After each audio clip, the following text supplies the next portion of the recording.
Bonjour et bienvenue. Imaginez, après une longue bataille, on reçoit enfin une indemnisation. C'est un soulagement, jusqu'à ce qu'une très mauvaise surprise arrive. Le fisc. Voyons ensemble comment protéger cette somme si durement gagnée. C'est la question que tout le monde se pose, pas vrai?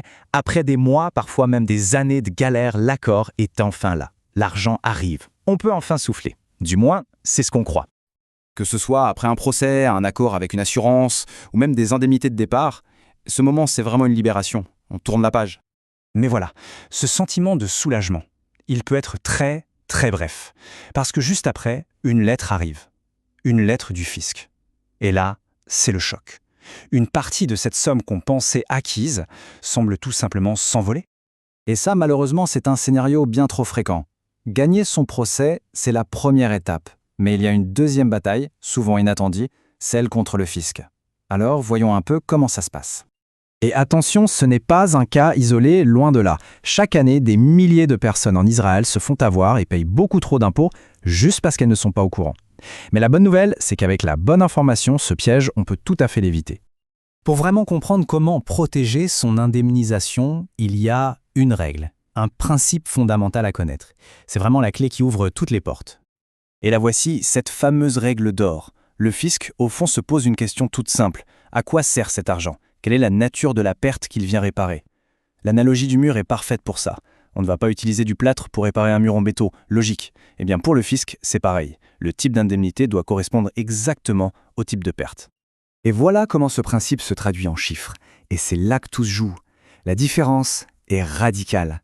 Si l'argent remplace un revenu, disons un salaire perdu, alors il est taxé comme un revenu. Et ça peut monter très très haut, jusqu'à 50%. Par contre, si cet argent compense un dommage à un actif, comme la réputation par exemple, alors là, c'est considéré comme un gain en capital. Et le taux d'imposition chute en général à 25%. Vous voyez la différence ? C'est le cœur du sujet, c'est là qu'on peut agir.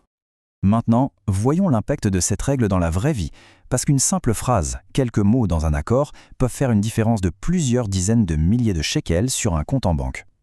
Prenons un cas très concret. Imaginez, une personne qui obtient une indemnisation de 800 000 shekels suite à un accident du travail. Pour ces 800 000 shekels, il y a deux chemins possibles. D'un côté, un accord vague qui dit juste indemnisation globale. Ça, c'est la porte ouverte à une taxation maximale. Le fisc va quasi systématiquement penser que c'est pour une perte de salaire. De l'autre côté, un accord bien structuré qui détaille chaque poste. La différence à la fin, elle est colossale. Regardez la puissance de cette ventilation, de ce détail. Dans l'accord intelligent, on précise 300 000 shekels pour le préjudice moral, 250 000 pour les frais médicaux. Eh bien, ces deux montants, en Israël, sont totalement exonérés d'impôts. Au final, seule la partie perte de salaire est imposable. Et même sur cette partie, on verra qu'il y a des astuces pour réduire la facture. Voilà le point crucial. La somme de départ est la même dans les deux cas, 800 000 shekels. Mais le montant net, ce qui reste vraiment dans la poche après les impôts, peut être radicalement différent, tout ça juste à cause de la façon dont l'accord est rédigé. Alors, concrètement, comment on fait ? Au-delà de cette fameuse ventilation, il existe 3 stratégies clés pour vraiment optimiser l'impôt à payer. La ventilation, on vient de le voir, c'est la base, le numéro 1. Mais il y a 2 autres techniques qui sont tout aussi puissantes. D'abord, l'étalement, qu'on appelle ici PRISA, et ensuite une petite astuce assez méconnue sur les intérêts. Le PRISA, c'est quoi ? C'est simple. Quand on reçoit une grosse somme d'un seul coup, on grimpe directement dans les tranches d'imposition les plus élevées. L'idée de la PRISA, c'est de demander au fisc de faire comme si cette somme avait été perçue sur plusieurs années.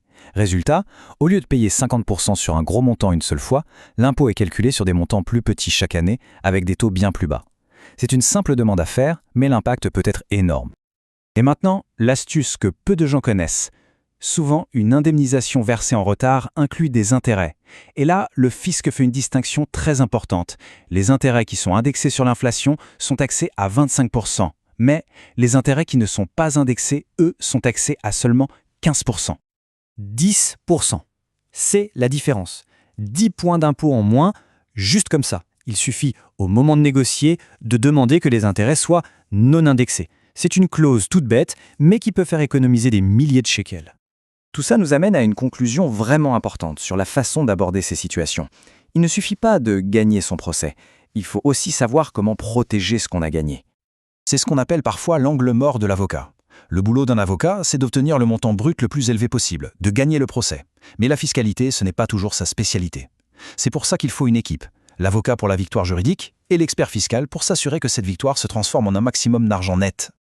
Alors, pour résumer, qu'est-ce qu'il faut retenir? Premièrement, gagner au tribunal, ce n'est que la moitié du travail. La vraie victoire, c'est ce qui reste après les impôts. Deuxièmement, la rédaction de l'accord final est absolument critique. Troisièmement, la planification fiscale, ça doit commencer le plus tôt possible, pas à la fin. Et enfin, le but de tout ça est simple, garder ce qui nous revient de droit.